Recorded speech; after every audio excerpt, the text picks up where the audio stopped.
خۆشەویستی خوا صلی الله عليه وسلم لە حەدیثێکی صحیح مسلم دا دەفەرمێ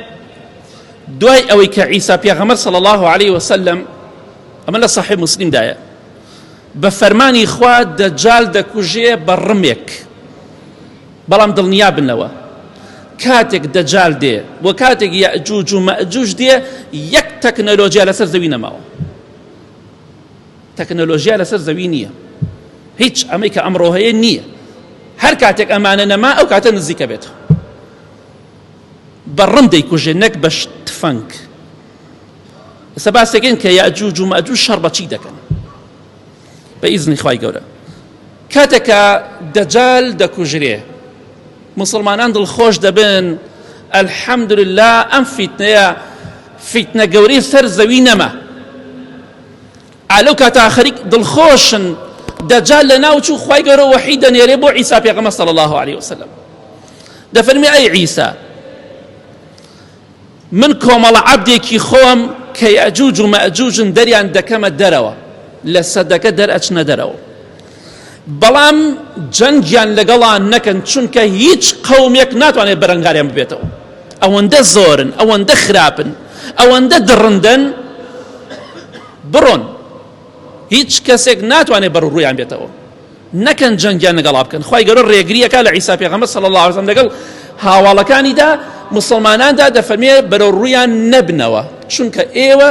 چاری ئەوان ناکەن هیچ کەسێک چاریان ناکات بۆیە پێغەمبەری خوا فەرمێ صلی الله عليه وسلم خوای گەورە وەحی بۆ دەنێرێ دەفەرمێ ئەی عیسا سەلامی خوای لەسەر بێ لەگەڵ مسلمانەکان و هاوڵەکاندا بڕۆن بۆ کێوی توور لەوێ خۆتان حەشار بدەن وەکو قەڵایەک خوا لەوێ دەتان پارێزێ بە هیچ جۆرێک لەناو ئاوەدانیان مەمێنن چونکە ئەوانە بگەن بە هەر کەسەی کوژن ئەوەندە زۆرن پێغەمبەری خوا صلی الله عليه وسلم دەفەرمێ لە هەموو شوێنێک و دێنە خوارەوە سەیریکە سبحان الله بحیرەیەکەیە دەریاچەیەکەی ناوی تەبەریە لە حدودی ئەردەن و فەلەستینە زۆر گەورەیە ئەزانین مەساحەکەی چەندێکە بزانیت چەندێک ئەم مەساحەی ئەم بحیرەیە بڵین ئەم دەریاچە بچووکە لە چاو بەحرە گەورەکانە چەندێک مەسافەکەیەتی چەندی ئاوی تایە طبعا درێژی ئەم دەریاچەیە 21 کیلۆمەترە 21 کیلۆمەتر درێژە پانیەکەی 13 کیلۆمەترە کەواتە 273 کیلۆمەتر مربع گەورەیە 273 کیلۆمەتر مربع پڕە لە ئاو